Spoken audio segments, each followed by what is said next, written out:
사랑하고 존경하는 주소망교회 믿음의 동역자 여러분, 무더운 한 주였죠.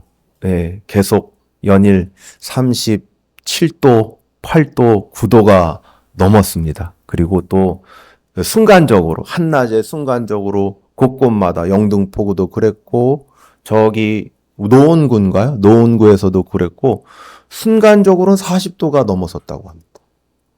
40도가 넘는, 서울에 40도가 넘는 날씨 저 처음 보는 것 같습니다. 네. 네, 이런 폭염 속에서 어떻게 잘 건강하게 지내셨는지 모르겠어요. 그때 더위 드시면 안 되는데. 네. 저는요, 화요일부터 목요일까지 휴가였어요. 휴가였는데요. 집에서 에어컨 켜고 잘 지내고 있습니다. 지냈습니다. 어디 갈 엄두가 안 나고요. 엄두가 안 났어요. 너무 더워서 가기도 무서울 뿐만 아니라, 우리 아들이 뭐라고 할까요? 수험생이기 때문에, 수험생이 어디를 가나, 뭐 이런 생각 들고, 떼놓고 갈까? 이런 생각들, 의리가 있지. 그리고 또 이제 좀 있으면, 둘째 아들도 이제 조금만 있으면 수험생 반열에 들어가거든요. 이 여름에 휴가 못 가는 거 아닌가 싶기도 해요. 근데요, 어제부터 태풍이 온다고 하잖아요. 그래서 어제 강원도 동해안 일대 비가 많이 내렸어요. 근데 이 태풍이 조금 바람이 불긴 하더라고요.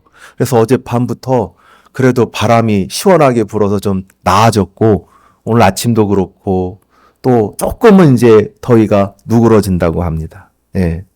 근데 이제 조금만 참으시면 가을날이 옵니다. 멀지 않았어요. 예, 또 8월 20일만 돼도 날씨가 선선하게 바뀔 거고요. 또 9월달 되고 추석 다가오면 또 언제 또 더웠냐, 언제 더웠냐 하실 겁니다. 우리가 지난주에는 로마서 7장 14절서부터 20절까지의 말씀을 살펴봤어요. 제목이 뭐였냐면 마음은 원이로되, 이게 밝히고 있는데, 우리 마음속에 마음은 내가 이렇게 살면 안 되지. 내가 하나님의 법대로 살아야지. 하나님이 지키라고 했던 선과 계명을 지켜야지 했는데, 그 마음이 마음대로 되냐? 마음대로 안 돼요. 마음대로 안 된단 말이에요. 그럼 어떻게 되냐? 우리 속에 뭐가 있냐 하면 육신이 있어요. 사르크스가 있죠. 예, 죄에 기울어진 상태, 죄의 성품, 타락한 인격의 상태. 이게 있기 때문에 오히려 이 계명을 발판 삼아서 악을 행한단 말이에요. 하지 말라는 건 더 하고 싶고, 하라는 건 더 안 하고 싶어요. 이런 마음은 원이도래 행하지 않는, 하지 말라는 건 더 하고 하라는 건 더 하지 않는 죄가 거하고 있는 우리 모습을 보았단 말이죠. 네. 도대체 왜 그런 걸까요? 왜 내가 원하는 선은 행하지 못하고 원하지 않는 악을 행하는 것일까요? 의지의 부족일까요? 의지의 부족. 내가 조금 더 굳게 마음 먹었어야 됐는데, 이런 문제일까요? 아니면 훈련의 부족일까요? 내가 왜 군인들 훈련 받는 거 있지 않습니까? 지옥주 훈련이라든지 천리행군이라든지 이런 특수부대가 받는 훈련이 있거든요. 이런 훈련을 받아야 되는 문제일까요? 내가 조금 더 노력하고 훈련받고 애쓰고 힘쓰면 달라질 수 있을까요? 믿음의 동역자님들은 어떻게 생각하십니까? 왜 우리는 내가 원하는 선은 행하지 않고 원하지 않는 악을 행할까 하는 문제의 본문은 대답을 줍니다. 21절 서두에 밝히고 있죠. 그러므로 내가 한 법을 깨달았노니. 한 법, 이건 법의 문제입니다. 22절, 23절을 계속해서 보면 내 속사람은 하나님의 법을 즐거워하지만 내 지체 속에 있는 죄의 법이 있어서 나를 사로잡는다는 것입니다. 그러니까 오늘 설교의 주제문은 이거예요. 내 안에 죄의 법이 나를 사로잡고 있기 때문에 나는 스스로 선을 행할 수 없는 공고한 처지다. 이 부분 마음에 두시고 하나씩 하나씩 살펴보고자 합니다. 첫 번째 부분입니다. 뭐냐 하면 한 법에 대해서 설명하는데 악이 함께 있는 한 법이 내 속에 있다는 것입니다. 22절, 23절 보시면 18절서부터 20절의 내용의 반복으로 보여요. 아니 왜 바울 사도는 이 부분을 반복하고 있을까요? 왜 반복할까요? 요거를 찾는 연결고리가 있어요. 연결고리. 그게 바로 21절 상반절인데 그러므로 내가 한 법을 깨달았노니. 그러므로가 중요해요. 그러므로는 뭐죠? 결론이죠. 이 앞에 나와 있는 게 원인이고 그 다음에 결론이에요. 모든 것의 종합이 그러므로예요. 그러니까 이런 논리적으로 결론을 제시하신 것인데 내가 알게 된 것이 있는데 선을 원하는 나에게 악이 함께 있다는 거예요. 그렇기 때문에 내 속에선 하나님의 법을 즐거워하지만 동시에 내 지체 속에 죄의 법이 있어서 치열하게 싸우는데 항상 진다는 거예요. 항상 진다는 거예요. 다시 반복해서 말씀드립니다. 문맥을 좀 연결시키면 아니 왜 내가 원하는 선은 행하지 않고 원하지 않는 악을 행하는가 했었을 때 이 의문의 대답인데 결론적으로 말해보면 바울 사도가 내 자신의 모든 것들을 통찰하고 결론을 내렸는데 내 속에는 법이 있다. 어떤 원칙과 규칙성이 있다. 그게 뭐냐 하면 하나님의 법을 즐거워는 하는데 그 법만 있는 게 아니라 다른 법도 있다. 그 다른 법이 뭐냐? 바로 죄의 법이다. 죄의 법이 이 내 마음의 법과 치열히 영적으로 싸워서 내 마음의 법이 이기냐? 아니다. 죄의 법이 이겨서 항상 나를 사로잡기에 내가 선을 행할 수도 없고 내가 원하지 않는 악을 행하고 있는 비참한 처지에 있다. 라는 게 21절서부터 23절의 말씀인 것입니다. 그러니까 여기에 포인트는 바로 법이에요. 법. 한번 법에 대해서 볼까요? 21절에 뭐가 나오나요? 21절에. 한번 말씀을 보세요. 21절에 한 법이 나오죠. 그리고 23절에 또 다른 법인데 이 법이 무슨 법일까요? 죄의 법이죠. 법이 나와요. 근데 이 21절의 법과 23절의 법은 달라요. 바울 사도가 자신의 영혼과 삶의 모습, 생각 등등을 살펴보고 있습니다. 그러니까 죄를 저지르는 또 다른 그러니까 내가 원하는 선은 행하지 않고 원하지 않는 악을 행하는 자신의 모습, 생각, 사고 이런 모든 것, 감정들을 종합해 보니까 일정한 법칙이 있다는 거예요. 일정한 패턴이 있다는 거예요. 그게 바로 21절에 말하고 있는 법이에요. 선을 행하고자 할 때마다 일정한 패턴이 있는데 그 옆에 악이 있다는 거예요. 악을 행해서는 안 된다고 하는 하나님의 법을 알 때마다 그 옆에 항상 뭐가 있냐면 악이 있다는 거예요. 악이. 그 악의 실체는 바로 23절 다른 법, 죄의 법인 것입니다. 내 속에서는 하나님의 법을 원하고 있고 계명을 깨닫고 내가 이렇게 살면 안 되지, 내가 이렇게 행하면 안 되지. 우리 이런 결심들 많이 하잖아요. 근데 그걸 하면 뭐합니까? 내 속에서 죄의 법이 오히려 그것을 하지 못하도록 강제하고 있는 걸요. 여기서의 법의 강제력은요, 억지로 하기 싫은데 하게 되는 것하고는 조금 결이 달라요. 뭐냐 하면 이거는 강물이 바다로 흘러가는 힘이에요. 그러니까 이거는 바다 개가 걸어갈 때 얘가 앞으로 뚜벅뚜벅뚜벅 걷습니까? 아니에요. 옆으로 걸어요. 왜요? 관절이 구조적으로 옆으로 걸을 수밖에 없어요. 바다가 강물이 바다로 흘러가는 것처럼 그리고 바다 개가 옆으로 걷는 듯한 구조적인 힘의 문제라는 거예요. 그러니까 악의 실체, 죄의 실체를 가볍게 여겨서는 안 돼요. 어떤 사람이 악을 저질렀을 때, 죄에 빠졌을 때 우리가 너무 쉽게 의지가 부족해서 그래. 절제력이 부족해서 저래. 왜 못 참았대? 이렇게 생각해서는 안 됩니다. 아, 저 사람이 훈련을 못 받아서 그래. 이렇게 생각해서도 안 돼요. 혹은요, 조금 더 복잡하게 생각하는 사람들은 사회적 차원으로도 생각하거든요. 그게 뭐냐면 사회에서 강력한 보상, 법을 지키면 강력한 보상이 주어지고 법을 어겼을 때 강력한 처벌이 주어지면 그러면 법을 어기지 않겠지 등등의 문제로 생각하면요, 이 죄의 문제를 규명할 길이 없어요.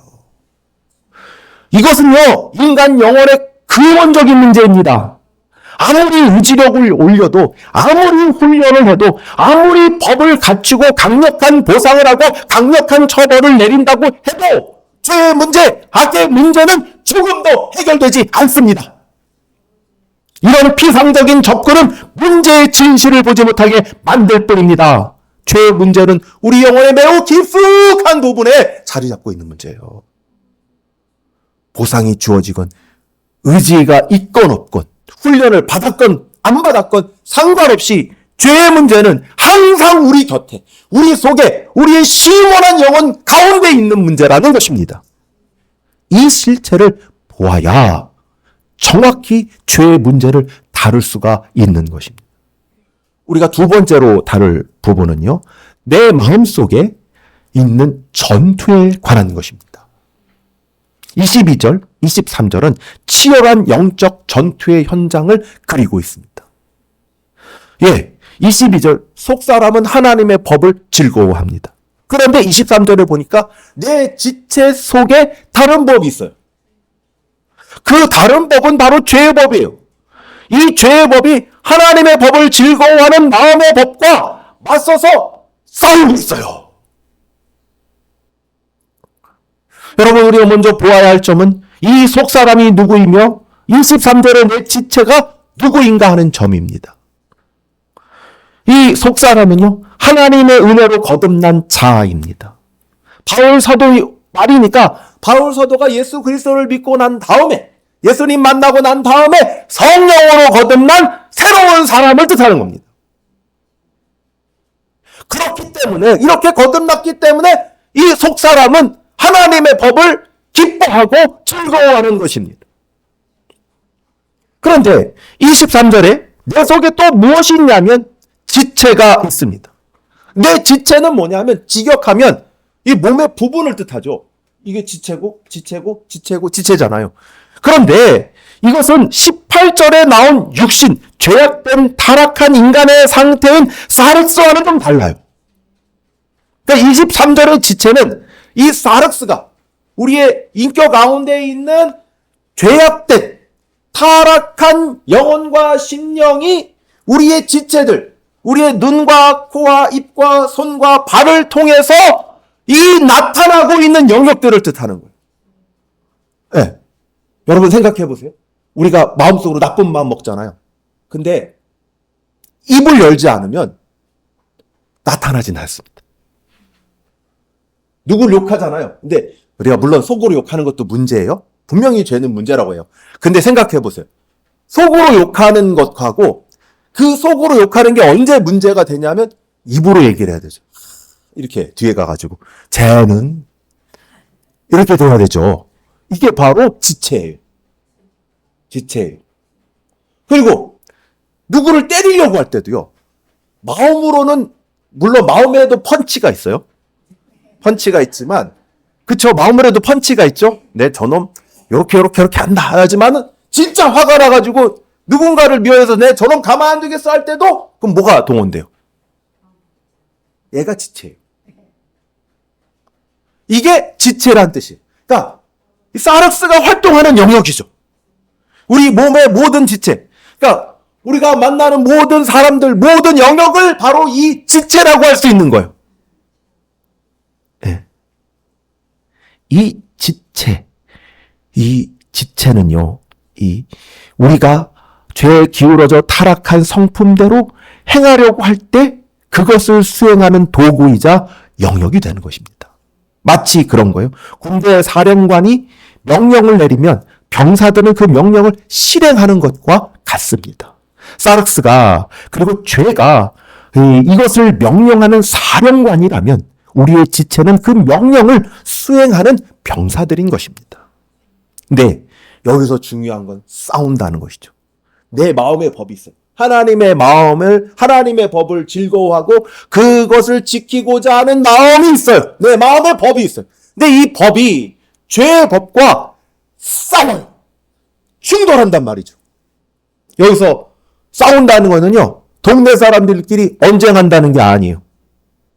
그리고 동네 사람들끼리 싸우다가 한두 대 친다는 게 아니고 머리끄댕이 잡아당긴다는 정도의 의미가 아니에요.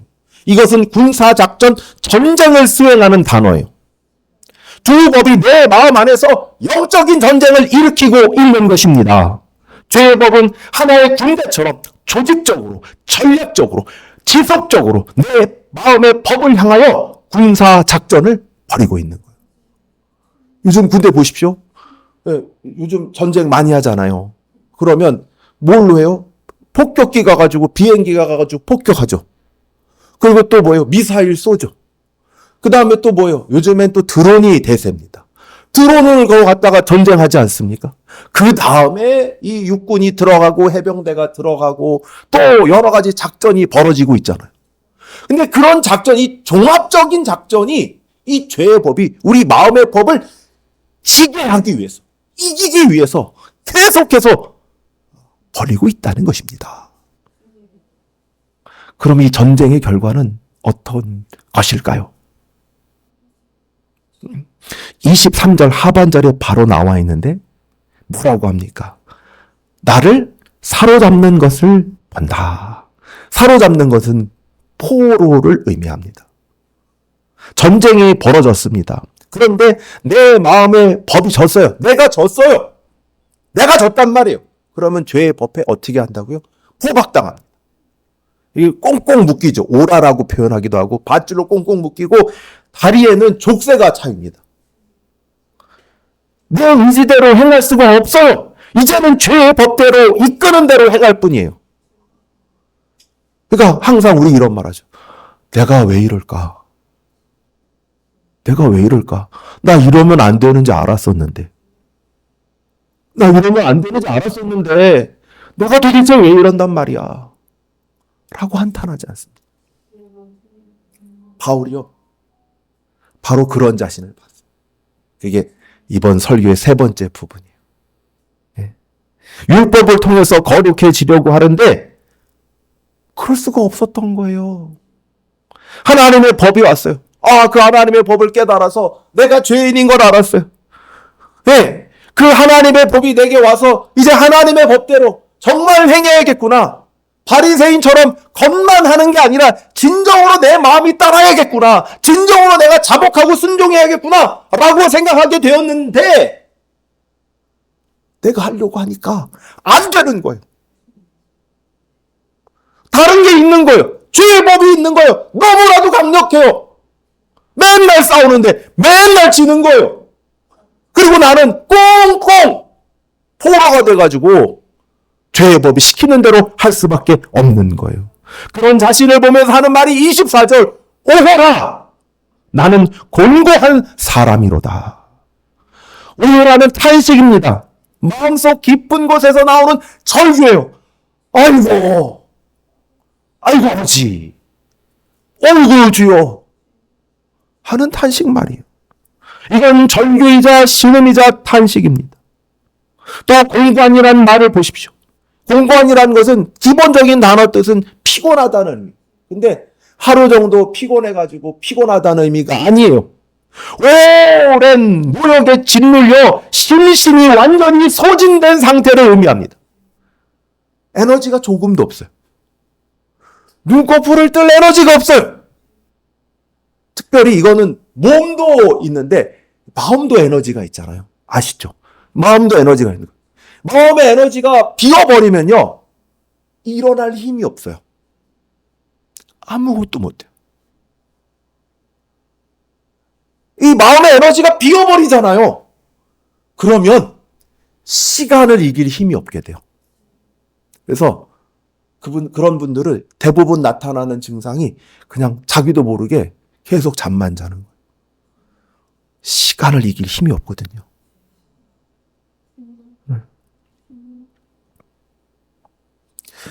여러분, 우리가 이런 포로된 상태라고 한번 생각해 볼까요? 한번 떠올려 볼까요? 바벨론의 예루살렘 성이 무너져 내리고 많은 백성들이 죽고 다치고 심지어 예루살렘 성전마저도 회파되었던 유대인 포로 말입니다.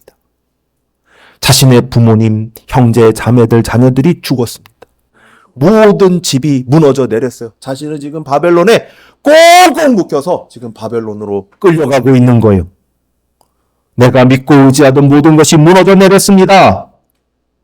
이런 비극적인 상황을 시편 137편은 이렇게 노래합니다. 3, 4절인데요. 이는 우리가 사로잡은 자가 거기서 우리에게 노래를 청하여 우리를 황폐하게 한 자가 기쁨을 청하고 자기들을 위하여 시온의 노래 중 하나를 노래하라 함이로다. 우리가 이방 땅에서 어찌 여호와의 노래를 부를까? 소망을 노래할 수 없는 절규가 포로의 절규입니다. 바울 사도는 연이어 이렇게 절규합니다. 이 사망의 몸에서 누가 나를 건져내랴? 이건 수사적 질문이 아니에요. 스스로 사망의 몸에서 벗어날 수 없다는 절규이자 또한 반드시 구원자가 있어야 한다는 절박한 요청입니다. 사망의 몸은 사망이 주인되는 몸을 뜻하죠. 그 의미를 살면 풀어서 얘기하자면 죄가 거하고 죄에 사로잡혀 죽음으로 이끌려가는 우리의 현재의 모습을 의미할 것입니다. 내가 이렇게 죽음으로 향해 끌려가고 있는데 내가 내 힘으로 여기에 벗어날 수가 없는데 내가 그 어떤 것에도 소망 한 점도 찾을 수가 없는데 내가 비록 하나님의 법을 즐거워한다 할지라도 오히려 내 안에 사르크스는 그것을 발판 삼아 더 많은 죄악을 짓고만 있을 뿐인데 이 곤고한다. 그리고 맨날 싸움에서 지고만 있을 뿐인데 너무 피곤하고 힘도 없고 싸울 힘이 0.0001%도 없을 뿐인데 이렇게 절규하는 건데요. 이 절규는 다르게 표현하자면 나를 좀 살려주세요. 나를 좀 살려주세요. 나를 좀 살려주세요. 나를 좀 살려주세요. 라는 것입니다. 사랑하고 존경하는 주소만교회 믿음의 동역자 여러분, 어찌 이 모습이 바울 사도만의 모습이겠습니까? 혹시 나의 모습이지는 않습니까? 나도 모르는 사이에 신앙이 율법주의가 되었습니다. 은혜로 구원을 받아놓고 은혜로 신앙생활하는 것이 아니라 율법을 지켜서 거룩해지려고 하지 않습니까? 우리 한번 주일날을 생각해 볼까요? 주일을 거룩하게 지키려고 합니다. 할 때 항상 이 아픈 이 주일날 예배의 시작은 이 예배 시작부터 되는 게 아니라 집에 올 때부터 시작되지 않습니까? 근데 내가 정말 지켜야지라고 생각할수록 자꾸 내 안에서 다른 것들이 생각나지 않습니까? 내가 예쁘게 옷을 입고 가야지, 멋지게 옷을 입고 가야지, 하나님 앞에 가니까 멋진 모습으로 하나님께 가장 기쁜 모습으로 드려야겠지 하는 마음이 들다가도 내가 요번에 명품 뭘 샀는데 명품 가방이 생겼고 옷이 생겼고 구두가 생겼는데 이거 들고 가면 나를 좀 바라보지 않을까? 이게 두 마음이 같이 드는 거예요. 네. 그리고 또 심지어 이런 거 있지 않습니까? 주일날 와서 기도하고 열심히 찬양하는 모습, 우리가 기도하고 열심히 찬양하고 갈 때 이런 마음 들잖아요. 내가 하나님 앞에 왔으니 열심히 기도하고 열심히 찬양해야지. 이런 마음 들잖아요. 근데 내가 한편으로 또 이런 마음 들잖아요. 내가 이렇게 열심히 기도하고 찬양하면 나를 신실하게 보겠지.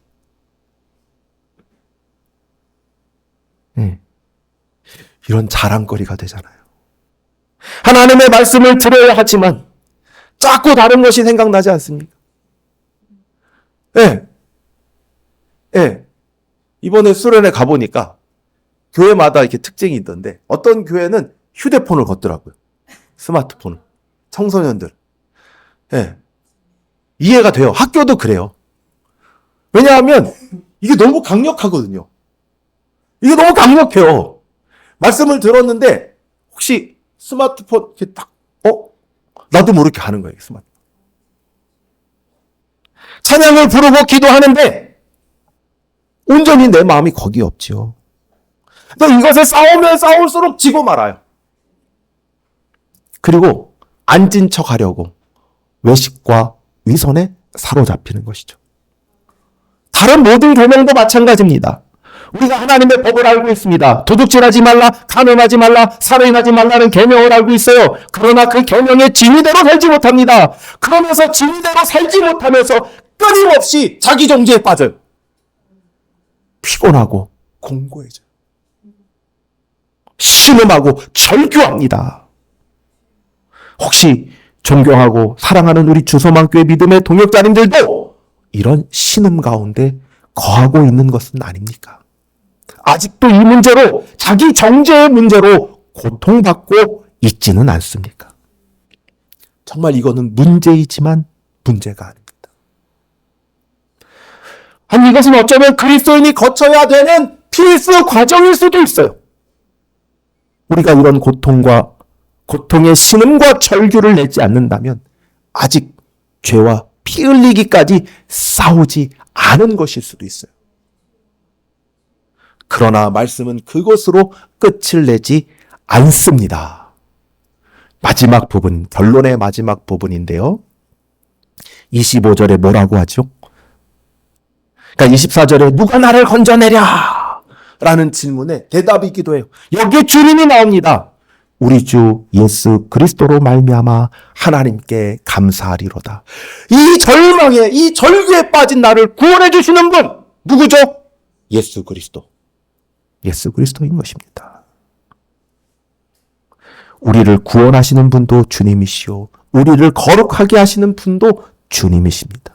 25절의 감사는 이순칭으로만 구원을 받는다는 이유이자 그것이야말로 진정한 성화의 원리의 출발점이라는 것을 알려주고 있습니다.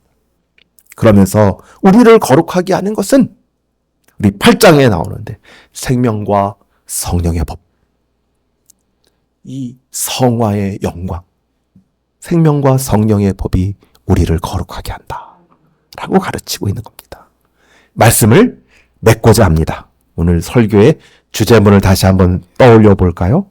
내 안에 죄의 법이 나를 사로잡고 있기에 나는 스스로 선을 행할 수가 없는 곤고한 처지에 있습니다. 우리 안에 내지 않은 죄의 세력은 하나의 법으로 작용합니다. 우리가 스스로 이기고자 한다면 우리는 공고해질 뿐입니다. 그러니 오직 우리 구주 예수 그리스도를 의지하십시오.